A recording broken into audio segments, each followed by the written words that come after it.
9 tentang Adillatu Tauhid Ar-Rububiyah, tentang dalil-dalil Tauhid Rububiyah ya.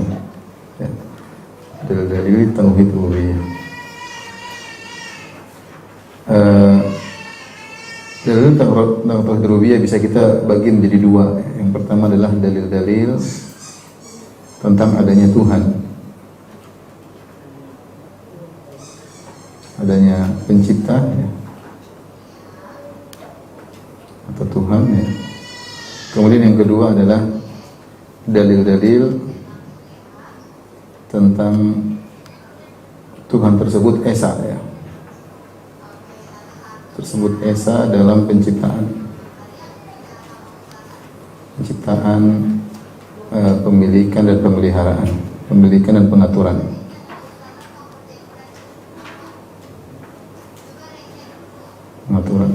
Jadi ada dua model pendalilan yang akan kita bahas pada kesempatan kali ini. Karena Tauhid Rububiyah maksudnya kita mengakui Tuhan itu ada, dan Tuhan tersebut adalah esa.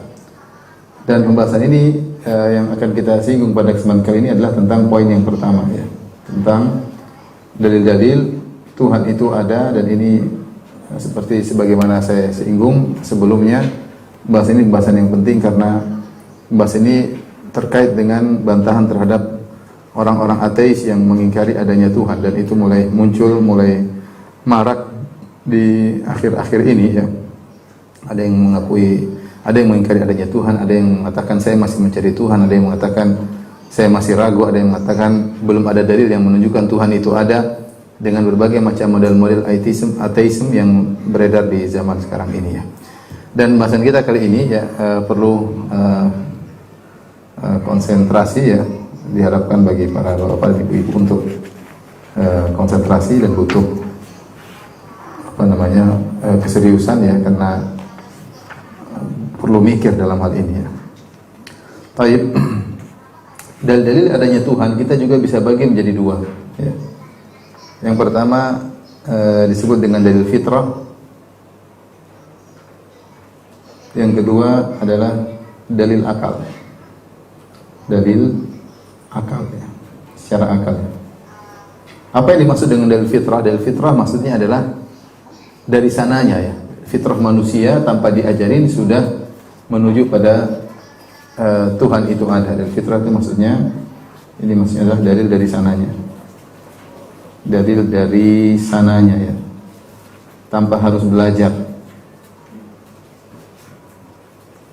Harus belajar ya. Sudah terpatrikan oleh Allah dalam hati manusia. Allah sudah patrikan dalam hati manusia. Jadi memang ketika Allah menciptakan manusia, fitrah itu sudah ada istilahnya file itu sudah ada dalam setiap manusia ya. Allah sudah patrikan dalam hati manusia.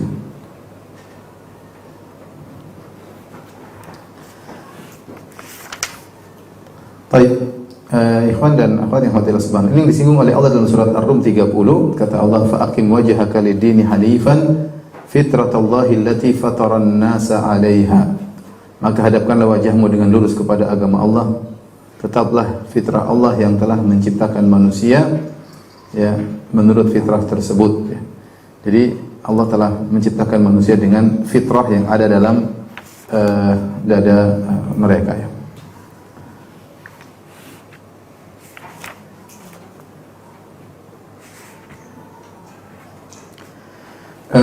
Perkara-perkara fitrah tersebut ya, kita akan singgung dalil fitrah. Ini kita tunda. Yang pertama adalah dalil fitrah.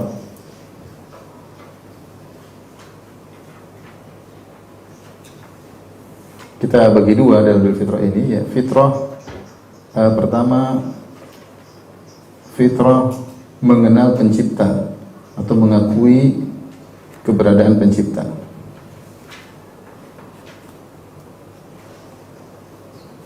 Kemudian yang kedua, fitrah mengetahui ilmu-ilmu dasar.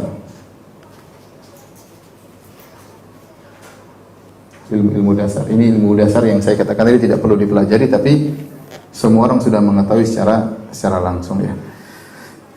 Di antara dalil bahwasanya Allah menjadikan manusia secara fitrahnya mengenal adanya Tuhan seperti sabda Nabi sallallahu alaihi wasallam, "Kullu mauludin yuladu 'alal fitrah." Kata Nabi sallallahu alaihi wasallam, "Kullu mauludin yuladu 'alal fitrah." Setiap manusia itu yang dilahirkan di atas fitrah, itu mengenal Tuhan. Ada fitrah untuk mengakui adanya Tuhan ya. Di atas Islam. Tetapi ternyata ketika fitrah tersebut tidak dijaga, fa abawahu yuhawidanihi, maka kedua orang tuanya menjadikan dia menjadi seorang Yahudi, au yunassiranihi, menjadikan dia seorang Nasrani, au yumajjisanihi, atau menjadikan dia menjadi seorang Majusi ya.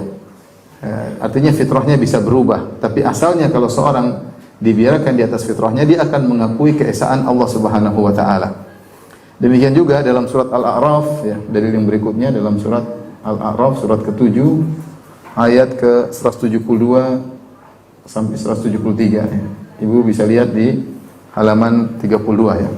Saya bacakan firman Allah, "Wa id akhadha rabbuka min bani Adama min zuhurihim min dzurriyyatahum wa id akhadha rabbuka min bani Adam min zuhurihim dzurriyyatahum wa ashhadahum ala anfusihim alastu bi rabbikum qalu bala syahidna." Dan ingatlah ketika Tuhanmu mengeluarkan keturunan anak-anak Adam dari sulbi mereka, dan Allah mengambil kesaksian terhadap jiwa mereka seraya berfirman, "Bukankah aku ini Tuhanmu?" Mereka menjawab, "Bala syahidna," kami bersaksi. Jadi kita semua ini pernah diambil saksi oleh Allah Subhanahu wa taala untuk bersaksi bahwasanya Allah adalah Tuhan kita. Mungkin timbul pertanyaan, kita tidak pernah ingat lagi tentang persaksian tersebut. Benar, kita sudah tidak pernah ingat. Kalau kita pernah bersaksi bahwasanya Allah adalah Tuhan kita, tetapi asar ya, karena sudah terlalu lama ya, ketika Adam diciptakan, kita dikeluarkan, kemudian ruh-ruh kita dikeluarkan, kemudian diminta persaksian. Itu sudah berapa mungkin 1000 tahun yang lalu ya. Dan kita mungkin sudah lupa, tapi kata para ulama, meskipun kita sudah lupa persaksian tersebut, akan tapi dampaknya masih ada. Dampaknya bahwasanya kita selalu mencari ada zat yang maha kuasa sebagai Tuhan kita ya, sebagai Tuhan kita. Setiap manusia punya kecenderungan untuk mencari sesembahan ya, mencari sembahan yang sembahan tersebut harusnya adalah maha esa, maha kuat, dan maha segalanya ya. Makanya di antara bukti akan masih ada dampaknya hal ini, anak-anak muda mereka percaya adanya Tuhan itu sangat mudah. Tidak perlu kita sebutkan dalil macam-macam, selama mereka masih di atas fitrah, mudah. Ya, tahu-tahu mereka percaya sama Tuhan, tahu-tahu mereka berdoa kepada Allah Subhanahu wa taala tanpa harus kita jelaskan dengan susahnya. Lihat saja anak kita, lihat manusia secara umum, mereka percaya adanya Tuhan. Yang enggak belajar, yang belajar, yang nakal, yang enggak nakal, semuanya percaya ada Tuhan. Kenapa bisa demikian? Karena mereka pernah diambil saksi, meskipun persaksian tersebut mereka sudah lupa, tapi dampaknya masih ada. Ya.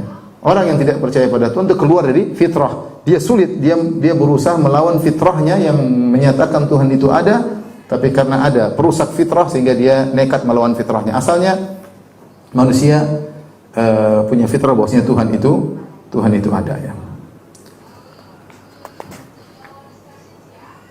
Baik, ini dalil fitrah mengakui keberadaan pencipta ya. Oleh karena saya katakan tadi, hukum asal manusia yang belajar atau tidak belajar, yang taat maupun bermaksiat, semuanya mengakui ada Tuhan.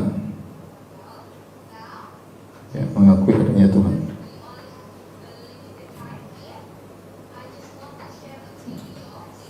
Semuanya mengakui adanya Tuhan.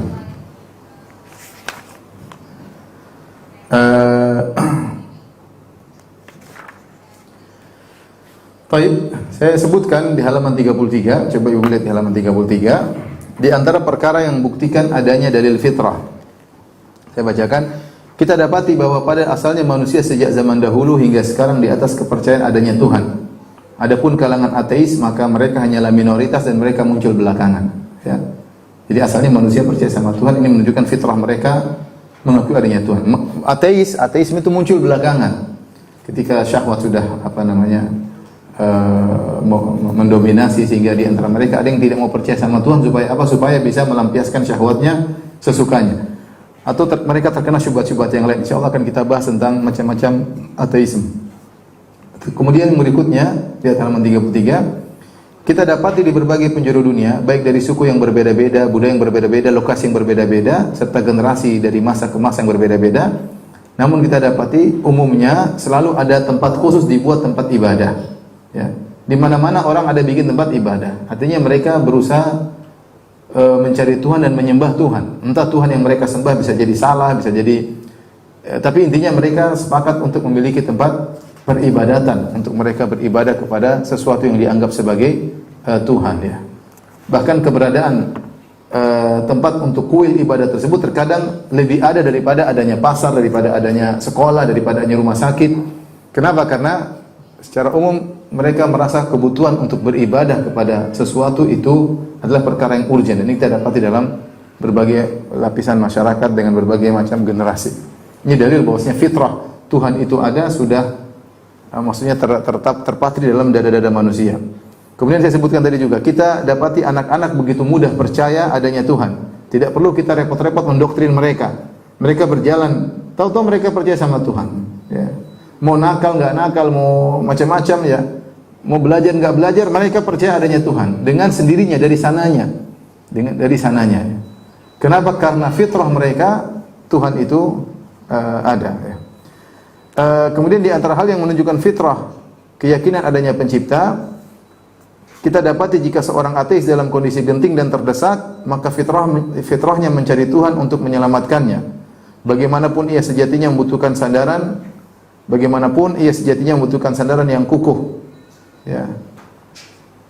Ada pernyataan bahasa Inggris artinya tidak ada ateis dalam lubang perlindungan, kondisi terdesak. Dan ini benar, bahwasanya orang ateis kalau sudah terdesak dia akan mencari suatu zat yang maha kuat untuk menolongnya. Saya punya kawan di Bali, dia sering ngantar-ngantar turis untuk mancing ya. Suatu saat dia bilang, saya pergi ke tengah laut bersama seseorang yang dia anti atau tidak percaya adanya Tuhan. Maka ketika dalam kondisi ombak yang besar, saya segera berdoa kepada Allah dan dia pun berdoa dia pun mencari kekuatan yang untuk menolongnya. Dia berkata, ya Tuhan ya. Jadi fitrahnya berbicara padahal sebelumnya selalu dia mengingkari adanya Tuhan. Tapi ketika terdesak antara hidup dan mati, maka dia fitrahnya berbicara untuk minta pertolongan kepada Tuhan yang dia yakini mengatur alam semesta ini, yang dia yakini memiliki kekuasaan untuk mengatur ombak yang sedang menerpanya. Ya. Dan ini makanya dikatakan orang ateis pun dalam kondisi terdesak dia pasti mencari sesuatu untuk menolongnya, mengeluarkan dia dari kondisi darurat, kondisi genting, yang dia yakin suatu tersebut bisa mengatur alam ini. Nah, itu menunjukkan fitrahnya percaya kepada Tuhan. Dia tidak akan pasrah diam saja, enggak. Dia pasti mencari sesuatu. Hatinya bergerak untuk memohon kepada sesuatu untuk menolongnya. Ya. Demikian juga di antara di antara dalil yang menunjukkan fitrah, ya, bahwasanya hukum asal manusia tidak menerima jika disuruh menyembah kepada hewan. Asalnya tidak menerima hal tersebut, tapi fitrah bisa berubah. Ya. Baik, inilah fitrah yang merupakan dalil utama bahwasanya Tuhan itu ada ya. Kemudian pembahasan berikutnya ya, bukti-bukti tentang dalil fitrah. Ini mungkin kita bikin subjudul di sini ya. Bukti-bukti dalil fitrah. Jadi perlu kita ingat fitrah itu maksudnya dari sananya, tidak perlu belajar, tahu-tahu kita sudah memiliki pengetahuan tersebut tanpa belajar. Ya, berarti sejak kita lahir sudah ada file yang dipasang dalam diri kita. Tidak perlu kita belajar. Karena kalau kita belajar berarti bukan fitrah, berarti kita ilmu muktasab, ilmu yang kita cari. Maksud saya fitrah ini tidak perlu belajar, file sudah ada bagi setiap orang yang lahir, sudah filenya demikian. Yang pasang file tersebut siapa? Allah Subhanahu wa taala. Contoh di antaranya pembahasan tentang ilmu-ilmu dasar, namanya mabadi'ul ilmi ad-daruriyah. Ilmu-ilmu dasar, jadi ilmu itu ada dua.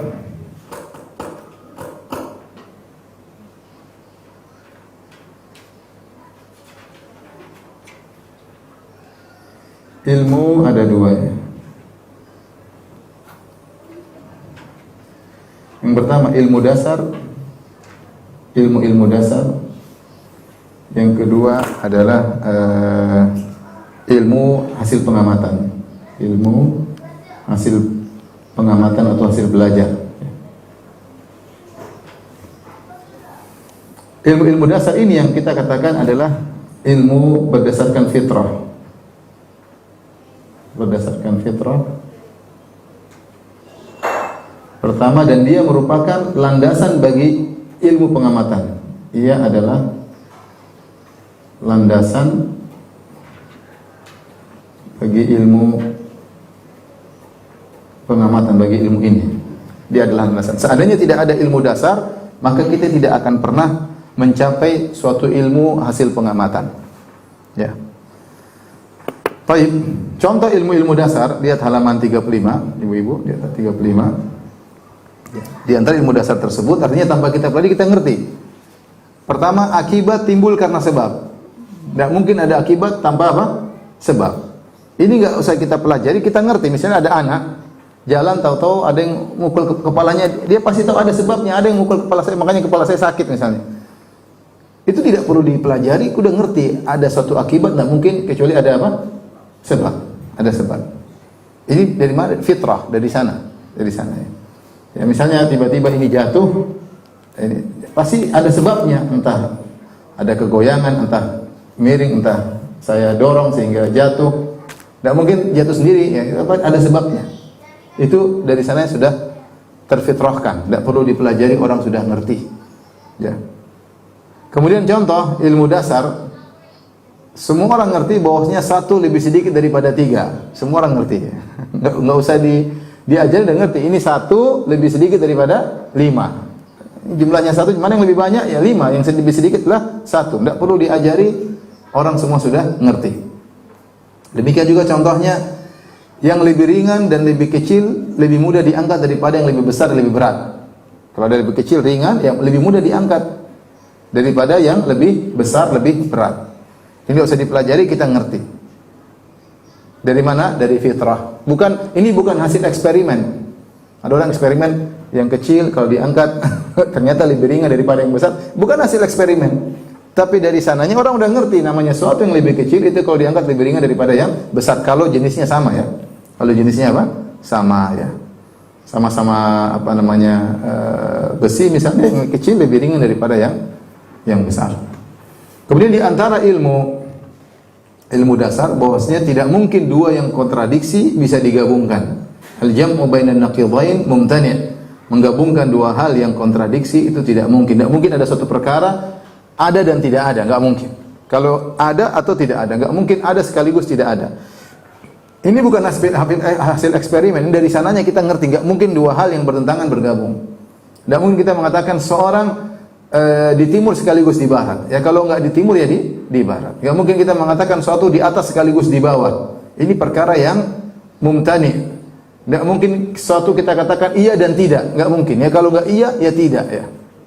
Kecuali sisi yang berbeda. Kalau sisi yang berbeda bisa iya bisa tidak, memang iya. Tapi kalau satu sisi yang sama, enggak mungkin kita katakan iya sekaligus tidak. Enggak mungkin kita katakan ada sekaligus tiada. Ini adalah ilmu-ilmu dasar. Nah ini kita untuk bantahan. Siapa yang pasang file tersebut? Penciptanya. Ini maksudnya kita perlu ini untuk membahas orang apa? Ateis. Karena orang ateis berusaha mengingkari ilmu dasar. Kata mereka, nggak ada ilmu dasar. Itu semua diketahui dengan apa? Eksperimen. Kita bilang nggak benar. Ini hal tidak perlu diajari. Semua orang ngerti. Sebab pasti, akibat pasti ada apa? Sebabnya. Yang 1 lebih kecil daripada 3, 1 kilo lebih berat, lebih ringan daripada 100 kilo. Udah ngerti. Nggak perlu dipelajarin, dan dua hal tidak mungkin kontradiktif digabungkan, tidak mungkin. Makanya ada satu saya tulis di catatan kaki, ibu mungkin lihat ya. Jadi orang-orang ateis berusaha mengingkari ilmu dasar tersebut karena kalau dia mengakui ada ilmu dasar maka ateisnya gugur. Dia harus berusaha untuk menanamkan bahwasanya manusia dilahirkan dalam kondisi filenya kosong, ya tidak ada sama sekali. Kita bilang enggak, sudah ada filenya. Nanti akan disebutkan banyak. Filenya bukan cuma file ini, banyak file-file yang lain yang memang Allah sudah pasang pada manusia yang menunjukkan penciptanya telah masang file tersebut. Makanya orang ateis berusaha mengingkari ilmu dasar tersebut. Contohnya ada yang mengatakan alam ini tadinya tidak ada, lalu tiba-tiba ada tanpa pencipta. Ini nggak mungkin. Kalau kita sesuatu yang tidak ada tahu-tahu menjadi ada, nggak mungkin ya, nggak ada. Oleh karenanya ada sempat klip tersebar di YouTube ya tentang seorang ateis, dia kalau tidak salah profesor fisika, tapi dia mengingkari adanya Tuhan. Sampai dalam perdebatan dia mengatakan something from nothing. Sampai diketahui oleh mereka bagaimana sesuatu muncul dari sesuatu yang tidak ada. Dan itu sesuatu sangat melanggar aksiomatis ya. Ini namanya aksioma, ilmu dasar ini istilah mereka adalah sesuatu yang tidak bisa ditolak, memang dari sananya seperti itu. Ya, mereka mengatakan sesuatu terjadi tanpa sebab. Sesuatu tiba-tiba ada dari sesuatu yang tidak ada. Ini enggak mungkin, ini sudah namanya dalam bahasa namanya mukabarah, yaitu kesombongan. Suatu yang jelas-jelas benar dia berusaha menentang. Kenapa? Karena dia ingin memegang prinsip bahwasanya Tuhan tidak ada.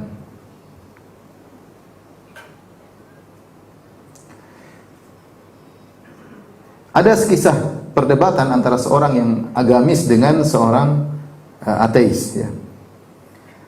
Tentang ilmu-ilmu dasar. Maka seorang agamis tadi dia ingin menetapkan ilmu dasar itu ada tanpa dipelajari karena ini dari sananya, dari Tuhan. Maka dia bertanya kepada orang ateis, apakah Anda percaya terhadap ilmu-ilmu dasar ini bahwasanya sudah ada dari sananya? Maka orang ateis tadi berusaha mempertahankan keyakinan, saya tidak percaya. Saya tidak percaya, tidak ada ilmu dasar. Semuanya ilmu hasil eksperimen, hasil belajar, nggak ada ilmu dasar. Orang agama ini mengatakan apa? Enggak, Anda percaya. Si ateis mengatakan, saya tidak percaya, dia ngeyel. Orang yang agama juga mengatakan, enggak, kamu percaya. Dia berusaha mengatakan, kau percaya. Si orang ateis mengatakan, dia bantah, gimana sih? Saya kan bilang, saya tidak percaya. Akhirnya orang agamais mengatakan, lihat, dalam perdebatan kita ini, kau percaya kepada ilmu dasar. Di antara ilmu dasar, tidak mungkin dua yang kontradiktif bisa digabungkan. Tidak mungkin kau percaya dan tidak percaya digabungkan. Tidak mungkin. Makanya ketika saya bilang, kau tidak percaya, kau percaya, kau bantah. Kau bilang, saya percaya. Seandainya kalau ilmu dasar ini tidak ada, harusnya kau tidak membantah perkataan saya. Antum paham atau tidak? Saya ulang ya. Di antara ilmu dasar kita kan mengatakan tidak boleh menggabungkan dua hal yang kontradiktif. Antara iya dan tidak, percaya, tidak percaya, enggak mungkin. Nah, orang ateis ini dia ingin berusaha menolak ilmu-ilmu dasar, enggak ada ilmu. Sampai mereka berusaha, siapa yang bilang bahwasanya lebih kecil lebih ringan daripada yang lebih besar, itu cuma relatif kata dia. Menurut kamu, menurut saya belum tentu. Ya. Siapa bilang kontradiksi tidak bisa digabungkan, itu menurut kamu, menurut saya belum tentu. Jadi dia berusaha menolak ilmu-ilmu dasar supaya menyatakan bahwasanya Tuhan tidak ada. Maka ketika terjadi perdebatan tersebut, orang yang beragama tadi mengatakan, kamu percaya kepada ilmu-ilmu dasar. Kata dia, saya tidak percaya. Enggak, kamu percaya. Enggak, saya tidak percaya. Dia ngeyel. Ketika dia ngeyel, dia ingin membantah orang tersebut, karena orang tersebut berusaha menggabungkan antara dua hal yang kontradiktif, antara percaya dan tidak percaya, maka dia bantah. Seharusnya kalau dia mengingkari ilmu dasar, ketika dibantah, dibilang kamu percaya, dia terima saja. Karena bisa tergabung dua hal yang berkontradiktif, berlawanan. Mudah-mudahan paham.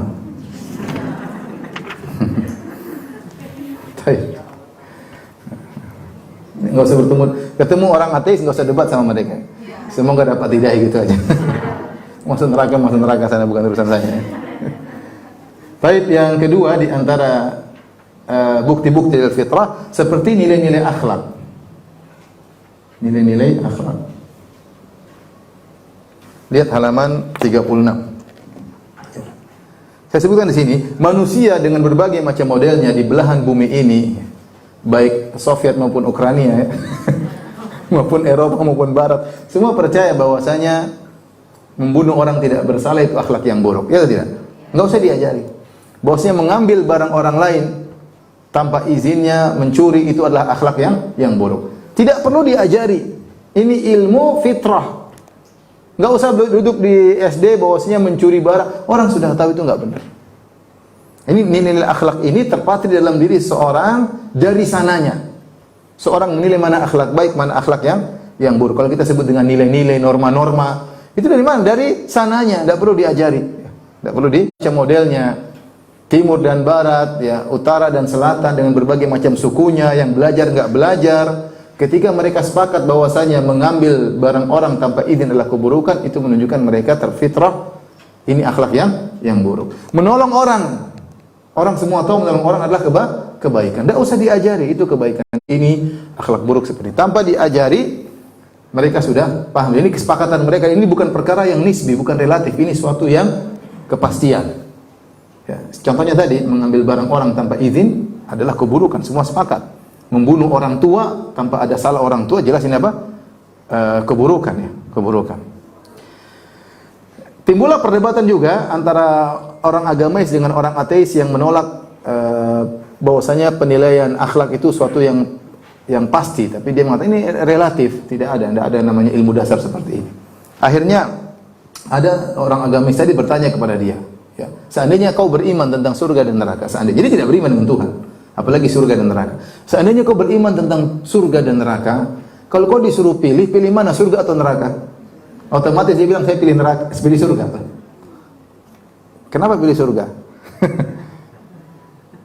Karena neraka, jadi ini dia tahu bahwasanya fitrahnya tidak tahu bahwasanya neraka adalah tempat yang apa? Yang buruk. Nah, berarti halaman 37 insting, ya, insting atau naluri, ya. Naluri, ya. Banyak, ya, hal-hal yang menunjukkan bahwasanya ini sudah dari sananya, baik manusia maupun hewan, ya. Saya sebutkan contoh-contohnya. Ini nggak perlu dipelajari. Tahu-tahu sudah ada filenya dalam diri seseorang, ya. Ya, di antaranya manusia laki-laki secara naluri umumnya bersyahwat kepada wanita.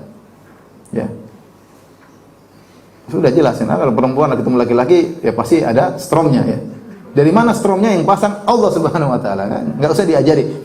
Enggak ada yang kata laki-laki ini perempuan, ini cantik, ini begini-begini, hendaknya kau tertarik kepada dia. Enggak perlu.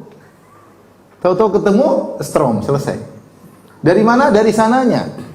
Bukan cuma manusia, hewan. Ada sapi jantan, lihat sapi betina, dia pasti tertarik. Sementara ada akhwat yang cantik, sapinya enggak tertarik. Dia tertarik kepada sapi sejenisnya. Dari mana? Karena filenya seperti itu yang Allah pasang pada dirinya. Udah. Seperti itu. Ini enggak perlu dipelajari, ya. Bagaimana ketertarikan lawan jenis dari sananya.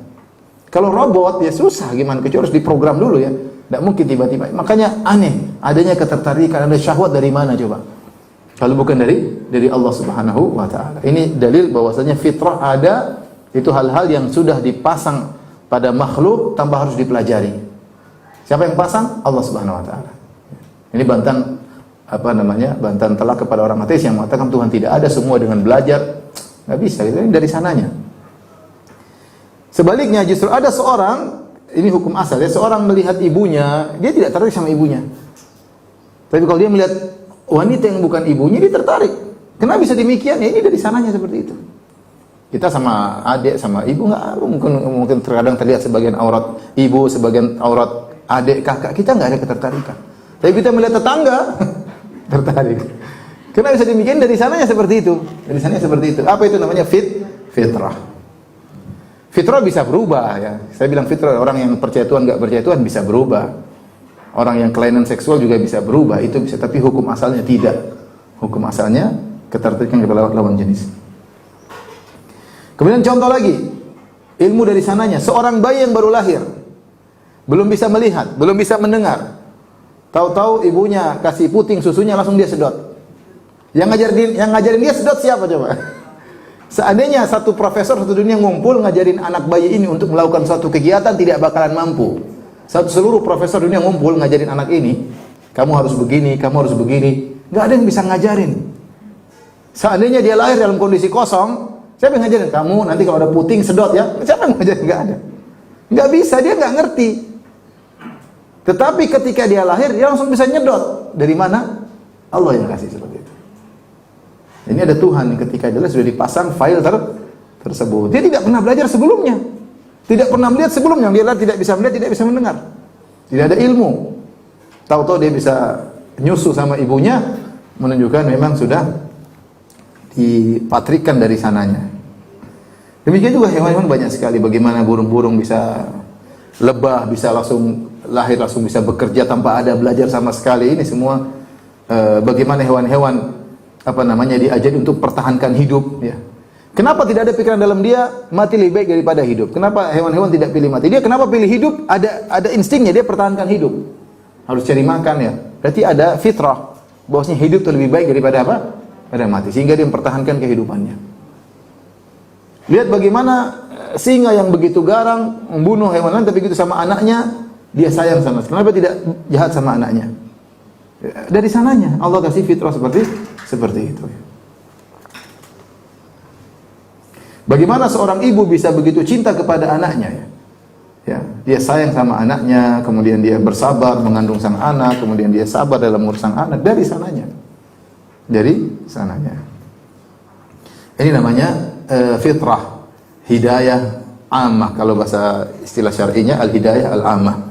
Yang kata ketika Fir'aun bertanya kepada Nabi Musa, "Faman rabbukuma ya Musa?" Siapa Tuhan kalian berdua wahai Musa dan Harun? Qala rabbuna alladhi a'ta kulla syai'in khalqahu thumma hada. Tuhan kami adalah yang berikan petunjuk, yang berikan bentuk kejadian kepada segala sesuatu, kemudian memberinya petunjuk. Petunjuk itu namanya insting, yang dari sananya Allah telah berikan kepada makhluk-makhluk. Allah berfirman dalam surat An-Nahl, "Wa auha rabbuka ilan nahli an ittakhidhi minal jibali buyutan wa minasyajari wa mimma ya'rishun." Kami wahyukan, maka Rabb mewahyukan kepada lebah, ya, jadikanlah gunung-gunung sebagai tempat tinggalmu, kemudian pohon-pohon, dan dari bangunan-bangunan bikin rumah-rumah di situ. Tsumma kuli min kulli thamarati, kemudian makanlah dari setiap buah-buahan. Fasluki subula rabbiki dzululan, ya, dan tempuhlah jalan Tuhanmu yang telah dimudahkan bagimu. Lihat lebah, dari mana dia lahir sudah pintar, langsung sudah pintar bagaimana cara bikin. Langsung lebah itu kan berbagai macam model, langsung dia tahu pekerjaannya masing-masing. Tidak ada yang mengajari, ya. Hewan itu kan gimana mau ajari, susah, ya. Tapi sejak lahir sudah ada insting untuk mencari nafkah, model dia seperti itu, ya. Seperti itu, ya, dari sana, ya. Baik, ini adalah dalil fitrah. Kemudian kita akan bahas tentang dalil akal yang kedua, ya. Setelah ini, Gawin.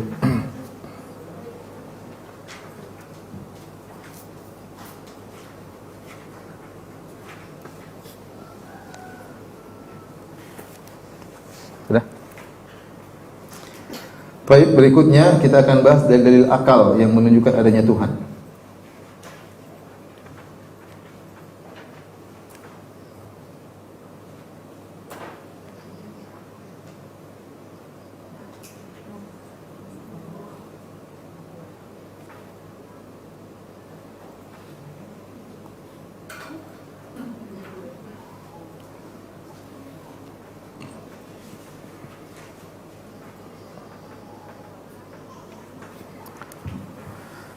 Dalil-dalil akal dalam istilah syariat, dalil akal disebut dengan al-ayat.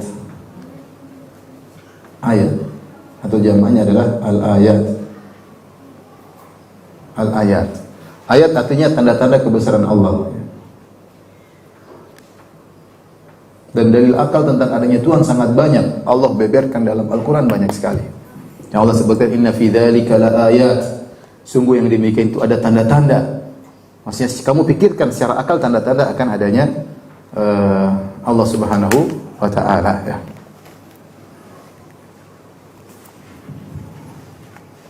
Menunjukkan adanya Tuhan, tanda-tanda kebesaran Allah itu menunjukkan adanya Tuhan sekaligus, ya, kebesaran Tuhan tersebut, keagungan Tuhan tersebut. Dan itu banyak, saya sebutkan ayat-ayat, lihat halaman 40 catatan kaki. Allah mengatakan la ayatin liqaumi yaqilun, ya. Inna fi khalqis samawati wal ardi wa ikhtilafil laili wan nahar. Sungguhnya penciptaan langit dan bumi, pergantian berganti siang dan malam. Wal fulki allati tajri fil bahri, kemudian kapal yang berlabuh di atas lautan. Wa ma anzalallahu minas sama'i ma'in, Allah angin yang dijalankan oleh Allah. Kemudian bagaimana awan antara langit dan bumi. Semua itu la ayatin liqaumi yaqilun, adalah tanda-tanda akan adanya Tuhan dan akan agungnya Tuhan bagi orang yang berakal.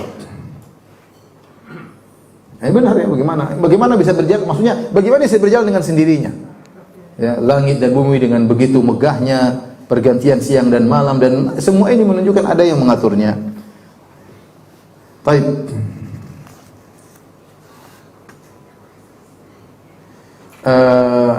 Dalil akal ini sebagaimana saya jelaskan pada halaman 41 ya.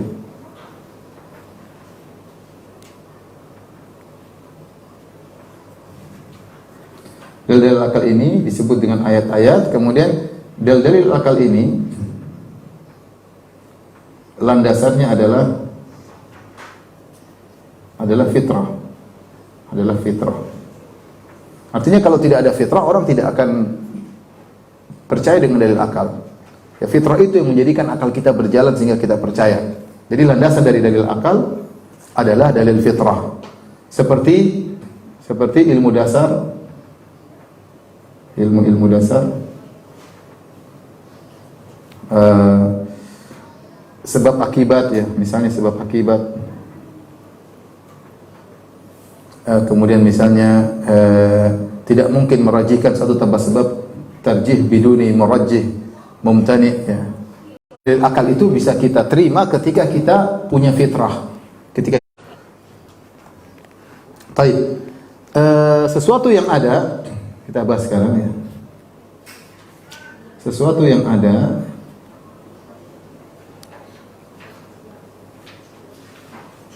dua model ya. Namanya gaib.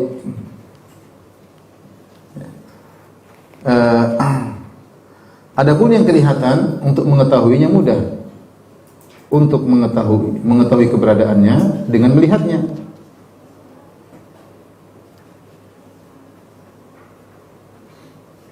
Dengan melihatnya.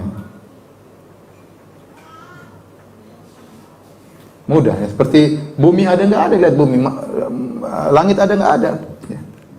Dengan melihat kelihatan, enggak kelihatan. Nah, kita ingin membuktikan secara dalil akal bahwasanya Tuhan itu ada. Tuhan itu ada meskipun dia tidak terlihat ya. Meskipun dia tidak. Contoh sederhana, listrik kita nggak pernah lihat. Nah, listrik kita nggak. Tapi kalau pegang ke strom berarti ada apa? Dampaknya. Bilang tidak ada listrik, coba pegang. Ya, ada dampaknya. Meski nggak pernah lihat. Tapi kita yakin ada. Contoh jin, saya tidak pernah lihat jin. Tapi saya sering ketemu orang kemasukan Jawa, tahu-tahu dia bisa nyanyi lagu Jawa. Ada wanita dulu saya pernah tahu tidak tahu bahasa Inggris, bahasa Belanda. Tahu-tahu dia bisa ngomong apa? Itu yang tidak terlihat. Di antaranya adalah ya, dengan dampak. Sebenarnya ada cara yang lain, metode lain, yaitu dengan pengkabaran. Dengan dikabarkan oleh sumber yang terpercaya. Yang terpercaya. Ya, sumber terpercaya. Saya tidak pernah lihat corona misalnya. Tetapi ada yang bilang, ada yang sudah lihat dengan apa namanya? Alat, lihat corona bentuknya begitu. Ya sudah, saya percaya aja. Ya, dia dokternya saya percaya, orang muslim, orang bukan tukang bohong. Meskipun saya nggak pernah, dia kabarkan corona bentuknya seperti ini, saya percaya. Ya. Dan banyak hal kita nggak pernah lihat tapi kita percaya dengan pengkabaran orang yang terpercaya. Kita bicara tentang Tuhan, kita ada orang kita percaya Nabi Muhammad SAW. Jadi apa yang dia kabarkan kita imani. Tetapi dalil ini tidak akan diterima oleh ateis. Ini pasti ditolak oleh ateis.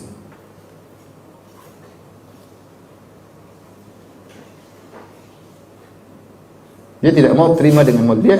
Yang kita perlu diskusi sama dia adalah dengan dalil ini. Ini yang perlu didiskusikan. Dalil bahwasanya dampak keberadaan Allah, bahwasanya Allah itu ada dengan melihat dampaknya. Dengan melihat dampaknya. Jadi kita akan bahas pada kesempatan kali ini tentang ini, tentang dalil adanya Allah dengan apa? Dengan melihat dampaknya. Dampak adanya Allah. Saya bisa akan bahas di lembaran berikutnya.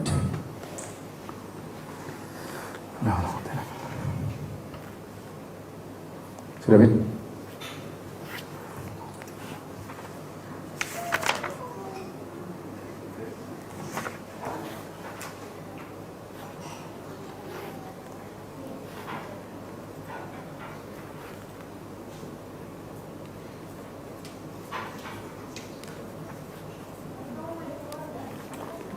ditinjau dari dampaknya.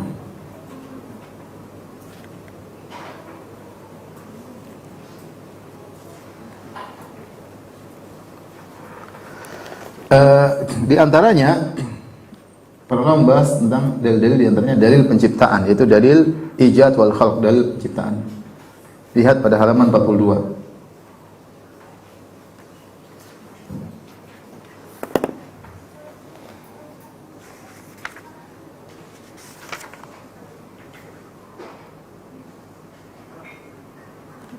Kita melihat semua banyak benda-benda yang tadinya tidak ada menjadi ada. Pohon yang tadinya tidak ada kemudian bisa menjadi ada. Banyak hal, manusia yang tadinya tidak ada menjadi ada. Hujan yang tadinya tidak tahu turun hujan. Kita lihat dari sesuatu yang tidak ada menjadi ada, pasti ada yang mengadakan. Ya. Sesuatu, kaedahnya ini kaedah. Sesuatu yang tidak ada lantas menjadi ada,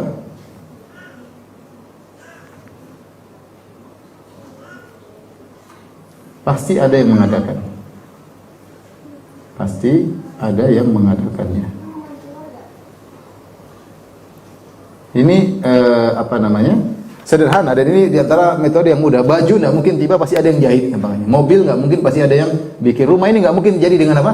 Sendirinya. Pasti ada yang apa? 100 tahun yang rumah ini nggak ada. 5 tahun lalu baju ini belum ada. Pasti ada yang membuat. Itu logika sangat sederhana. Maka demikian juga kita melihat banyak makhluk yang tadinya tidak ada menjadi ada, pasti ada yang mengadakan. Sungguhnya kaidah ini dibangun di atas hukum sebab akibat. Ini dibangun ilmu dasar, dibangun di atas ilmu dasar.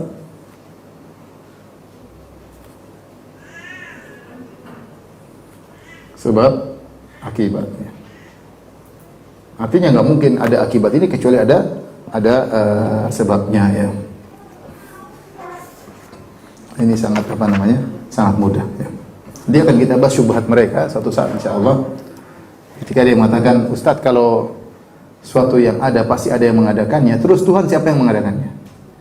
Syubhat mereka. Tapi kita bahas. Kita kaidahnya bukan itu, ingat kaidahnya bukan setiap yang ada pasti ada yang mengadakan, bukan. Kaidah kita setiap sesuatu yang tidak ada kemudian jadi ada, pasti ada yang mengadakan.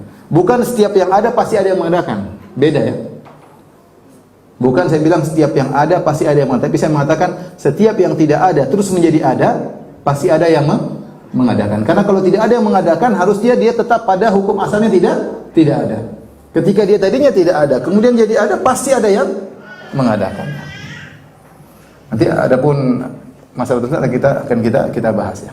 Ada syubhat-syubhat ateis yang menunjukkan bahwasanya semuanya ini pasti ada yang mengadakan, sampai pada titik terakhir yang tidak ada yang mengadakan dia sudah ada sejak awalnya, dialah namanya Tuhan. Kalau tidak ada sesuatu yang ada sejak awalnya, maka semua ini tidak akan ada. Dia harus kembali kepada titik awal, sesuatu yang ada dari sananya, bukan ada yang mengadakannya. Ibu paham? Paham atau tidak? Insyaallah, ya. Sudah, kalau ketemu orang ateis nggak usah debat, bilang selamat masuk neraka, udah. Nggak usah. Tapi ini semua kita terkadang orang-orang yang terkena syubhat ateis, orang sekitar kita, dengan adanya medsos, dengan adanya baca yang macam-macam, sehingga terkadang orang dekat kita yang terkena syubhat ateis. Maka kita butuh mengetahui secara dasar, ya. Tapi contoh yang kedua atau dalil yang kedua disebut dengan dalil al-inayah, ya. Dalil perhatian dan keselarasan. Lihat halaman 45. Maksudnya apa? Maksudnya alam semesta ini terjadi dengan serasi. Alam semesta ini terjadi dengan serasi, dengan keserasian, penuh keserasian. Maksudnya lihat, ya, kita ini manusia diciptakan, dan alam ini huwallazi khalaqalakum fil ardi jami'an. Kata Allah, Allah yang telah menciptakan bumi seluruhnya untuk kalian. Kita manusia ternyata Allah ciptakan alam semesta yang cocok buat kita. Ada oksigennya yang kita butuhkan, ada siang dan malam, ada hewan-hewan yang bisa kita makan, yang menunjang kehidupan kita.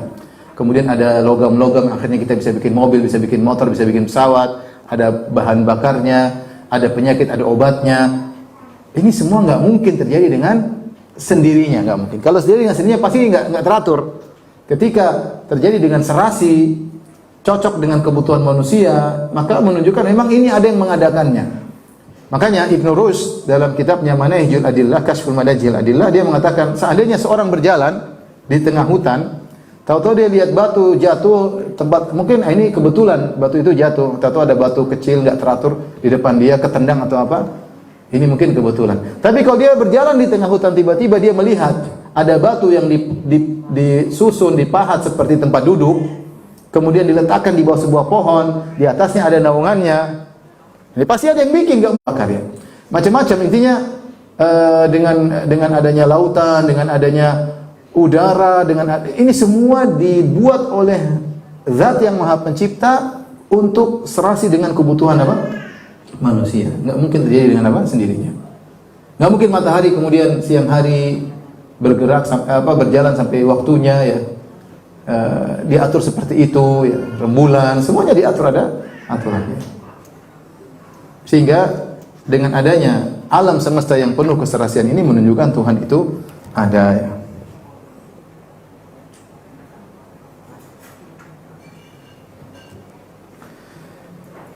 Allah sebutkan dalam surat An-Naba, alam naj'al arda mihada wal jibala autada, tidakkah kami jadikan bagi engkau bumi yang sebagai hamparan, wal jibala autada, gunungnya sebagai pasak.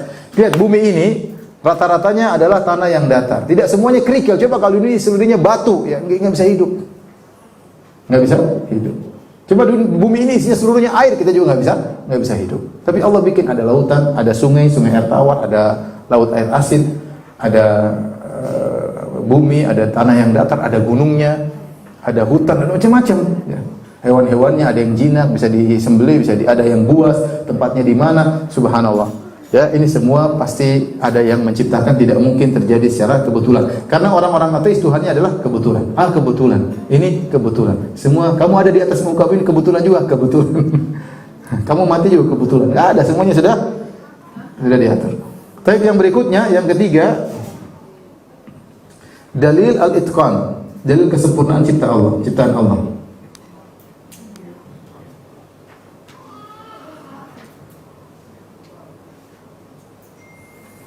Artinya apa? Allah Subhanahu wa taala ketika menciptakan, ciptaannya kokoh dan mutqan, benar-benar kokoh. Lihatlah langit.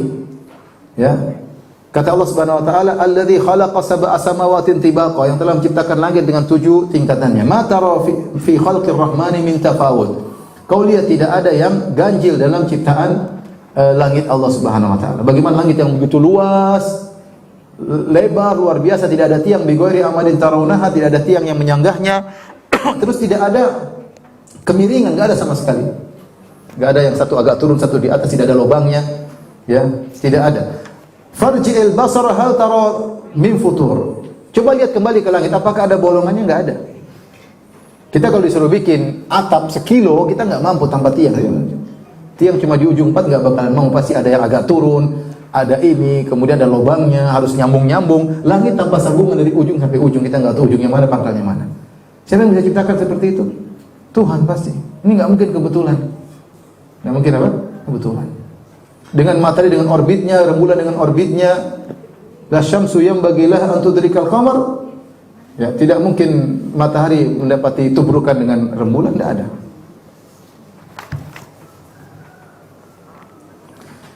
Ada jantungnya, ada paru-parunya, ada mata saja, ada sarafnya dengan berbagai macam saraf untuk seperti kabel-kabel, ibarat kabel untuk mengenal warna merah, warna ini. Kalau ada saraf yang rusak, kabel yang putus jadi buta warna.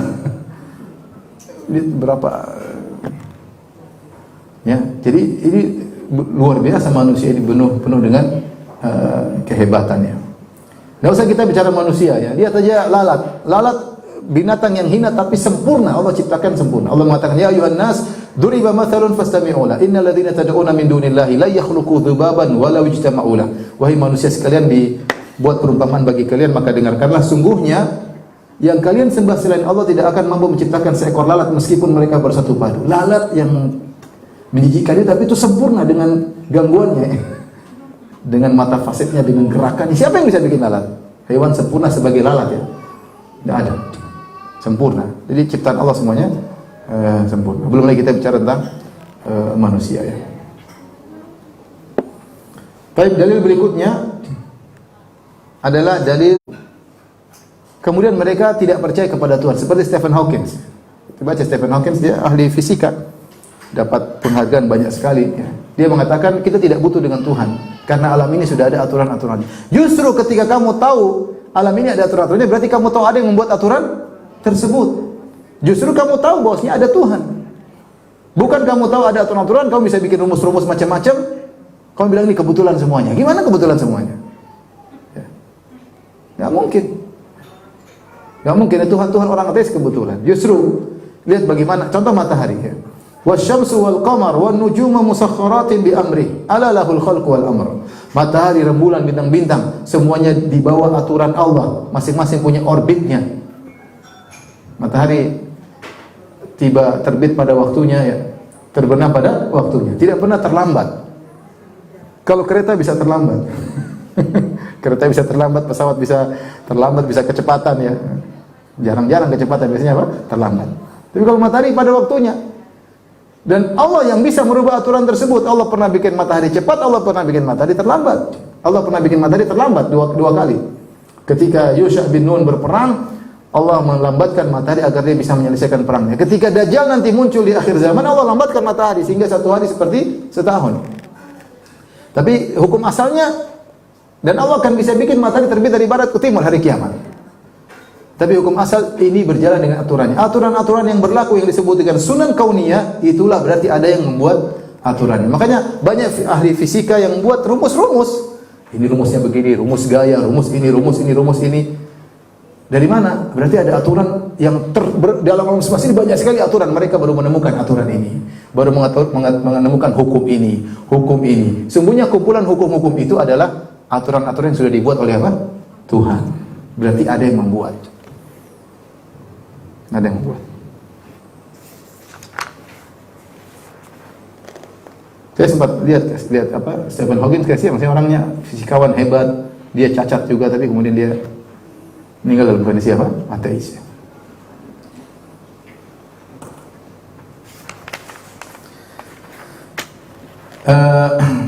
Sehingga sebagian fisikawan mereka, contohnya mereka berusaha, misalnya ingin menunjukkan alam terjadi dengan sendirinya, mereka bikin namanya teori-teori, antara teori bintang kembar, dua bintang bertemu, satunya meledak, satunya jadi pusat orbit, satunya mengorbit di bintang yang tidak meledak tersebut, atau apa namanya teori apa namanya bintang apa meledak apa namanya istilahnya Big Bang ya, dari suatu benda yang sangat padat kemudian meledak, kemudian akhirnya berkembang jadi planet-planet dan sebagainya. Baik, itu teori kita nggak ada, semuanya hipotesa, dugaan. Kalaupun itu benar, timbul pertanyaan, yang bikin bintang dua kembar siapa yang dari awalnya? Terserah meledak yang mana, tapi yang datangkan sumber pembuatannya siapa? Teori Big Bang, kalau kita benarkan, siapa yang mendatangkan benda yang sangat padat tersebut sebelum dia meledak? Apa dari tidak ada menjadi tiba-tiba ada? Something from nothing, dari mana seperti itu? Tapi di antara dalil tentang adanya Tuhan, namanya dalil takhsis, yaitu dalil pengkhususan.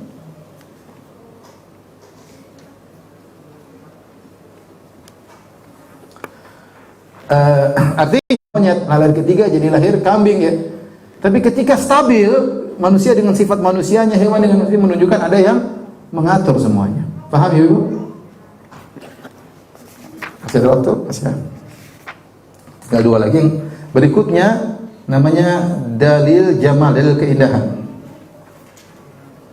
Ada perkataan seorang pakar yang teologi yang bernama Clark H.P. Knox ya, dia pernah berkata, cara terbaik menghadapi ateisme adalah dengan melihat keindahan yang Tuhan ciptakan.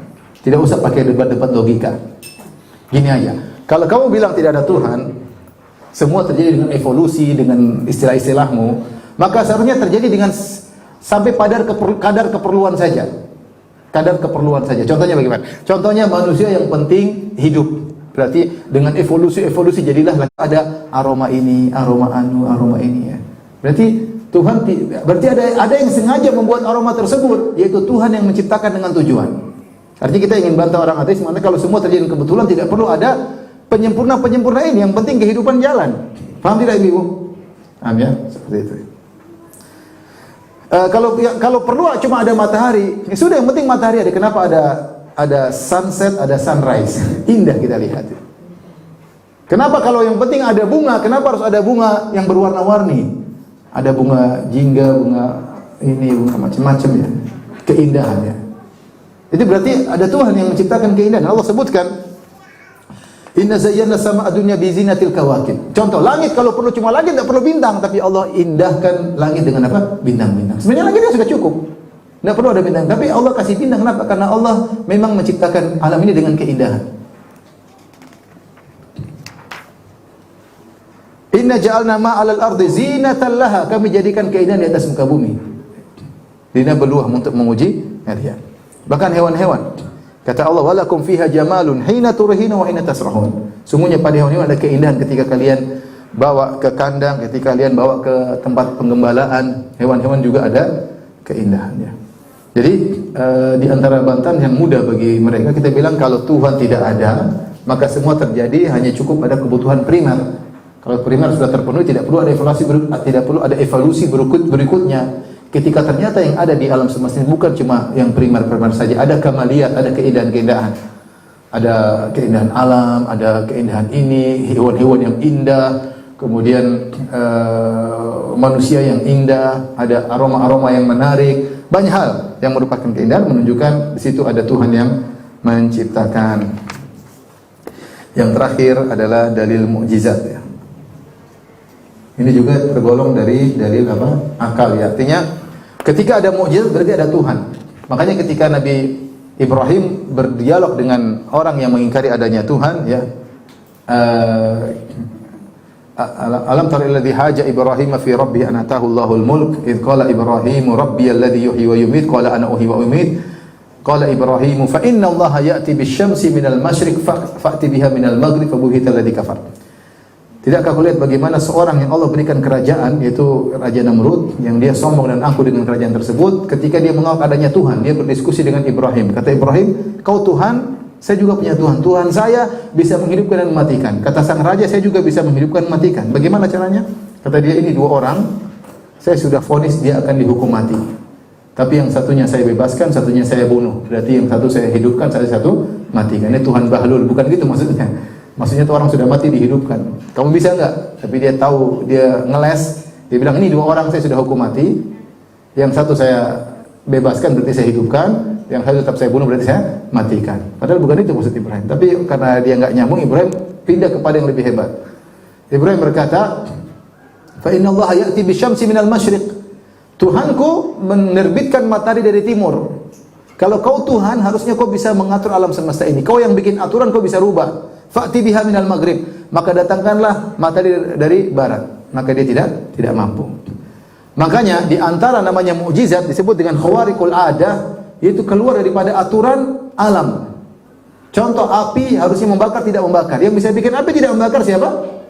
Tuhan. Yang bikin api membakar Tuhan, yang bisa rubah cuma apa?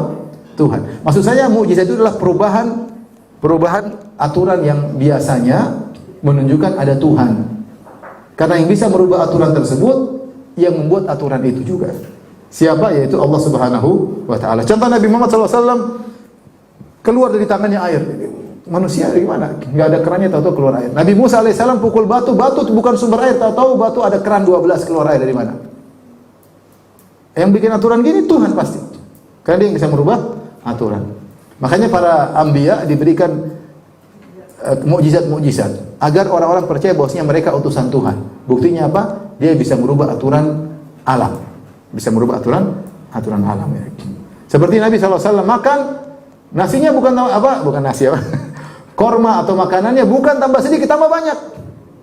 Aturan alam kalau dimakan semakin habis, buktinya tambah banyak. Siapa yang bisa bikin gini? Tuhan. Ya, seperti itu ya. Jadi adapun penjelasan detail tentang mukjizat tentu banyak. Ini ibu yang dirahmati Allah Subhanahu wa Ta'ala yang bisa saya sampaikan tentang dalil adanya Tuhan ya. Dan insya Allah kita lanjutkan pada kesempatan yang lain. Kalau ada yang bertanya saya persilakan. Wallahu ta'ala alam bisawab.